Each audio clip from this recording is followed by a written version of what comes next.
Corporate दुनिया की जो बड़ी बड़ी कहानियां होती है ना, वो अक्सर बहुत ही सादा से कागजों में छुपी होती हैं।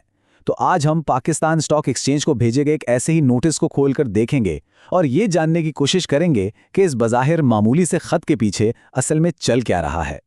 तो ये है वो दस्तावेज। पहली नज़र में तो लगता है कि बस एक आम सा दफ्तरी खत है, लेकिन इसके अल्फाज में एक बहुत बड़ी कॉर्पोरेट डील की तफसीलात हैं। सवाल यह है कि आखिर ये कह क्या रहा है और इससे हमें और आपको क्या फ़र्क पड़ता है। चलें इसकी गहराई में उतरते हैं। अच्छा, किसी भी कहानी को समझने के लिए ना सबसे पहले उसके किरदारों को जानना बहुत ज़रूरी होता है। तो आइए देखते हैं कि इस पूरे लेन देन में कौन कौन सी कंपनियां शामिल हैं।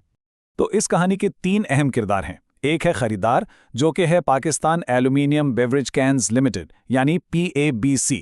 दूसरी तरफ है फरोख्त करने वाली कंपनी लिबर्टी मिल्स लिमिटेड। और सौदा किस चीज़ का हो रहा है? वो है Al Falah agree cultivation fund -I के यूनिट्स। मतलब एक बेवरेज कैन बनाने वाली कंपनी एक एग्रीकल्चरल फंड में हिस्सा खरीद रही है ना दिलचस्प बात? और ये कोई छोटी मोटी डील बिल्कुल नहीं है। PABC ने इस फंड के कोई 10-20% नहीं, पूरे 60% यूनिट्स खरीदे हैं। ये एक बहुत बड़ा कंट्रोलिंग हिस्सा है और यही बात इस पूरे सौदे को बहुत अहम बना देती है। अब देखें एक और दिलचस्प चीज़, हमें एक ही खबर पर मबनी 2 अलग अलग दस्तावेजात नजर आ रही हैं। ऐसा इसलिए होता है क्योंकि कंपनियों को कानून के सारे तकाजे पूरे करने के लिए मालूमात को कभी कभी थोड़े मुख्तलिफ तरीकों से फाइल करना पड़ता है, लेकिन असल कहानी एक ही रहती है। चलें अब ज़रा इस डील के सफ़र पर नज़र डालते हैं। देखते हैं कि ये कब शुरू हुई और कब जाकर मुकम्मल हुई। ये दस्तावेजात हमें एक बिल्कुल साफ टाइमलाइन बताती हैं।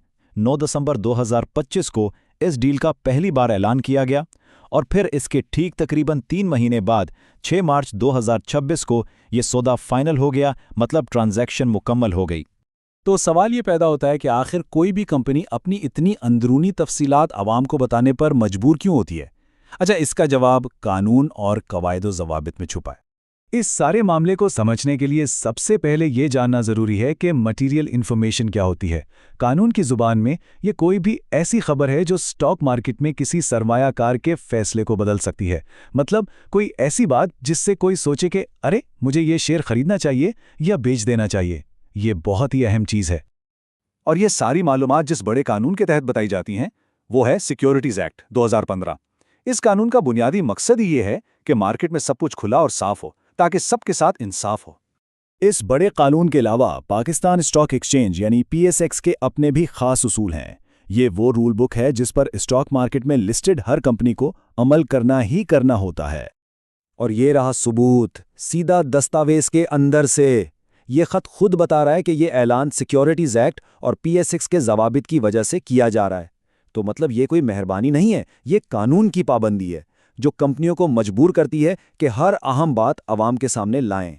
तो अब जब हम ये समझ गए हैं कि ये सब क्यों हो रहा है, तो आइए ज़रा बड़ी तस्वीर देखते हैं और ये समझते हैं कि इस पूरे सिस्टम की अहमियत क्या है। देखें, इस तरह की लाजमी रिपोर्टिंग के बहुत से फ़ायदे हैं। इससे सरमायाकारों का पैसा महफूज रहता है, मार्केट में नाइंसाफ़ी नहीं होती, कंपनियां शफ़ाफ तरीके से काम करती हैं और सबसे अहम बात, हर किसी को एक जैसा मौका मिलता है कि वो सोच समझकर अपना फ़ैसला कर सके। और आखिर में सारी बात आकर यहीं रुकती है, सबके लिए बराबर का मैदान। इन तमाम कवानीन का असल मकसद सिर्फ एक है कि किसी को भी अंदर की खबर की बुनियाद पर कोई नाजायज़ फ़ायदा ना मिले। जब कोई बड़ी खबर आए तो वो सब तक पहुंचे और एक ही वक्त पर पहुंचे। यही एक अच्छी और शफ़ाफ मार्केट की निशानी है। तो आखिर में ये सवाल बचता है कि जब PABC जैसी कंपनी अपनी एक बड़ी चाल का ऐलान सबके सामने करती है तो ये सिर्फ एक कानूनी ज़रूरत पूरी नहीं कर रही होती। ये दरअसल अपने मुस्तकबिल, अपने मुकाबलों और पूरी मार्केट के लिए एक सिग्नल भेज रही होती है। अब सोचने की बात यह है कि ये सिग्नल हमें आगे की क्या कहानी सुनाएगा।